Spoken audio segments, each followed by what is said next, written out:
Hello.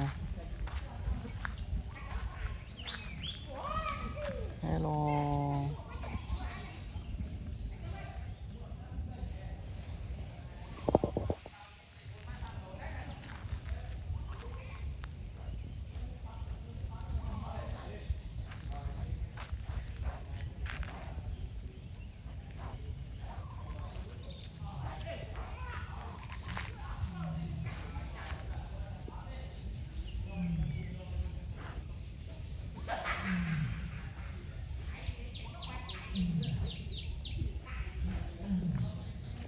Bong pon sekolah ni than niជាសត្វអីបងប្អូនជួយប្រាប់បន្តិចមើលបងប្អូន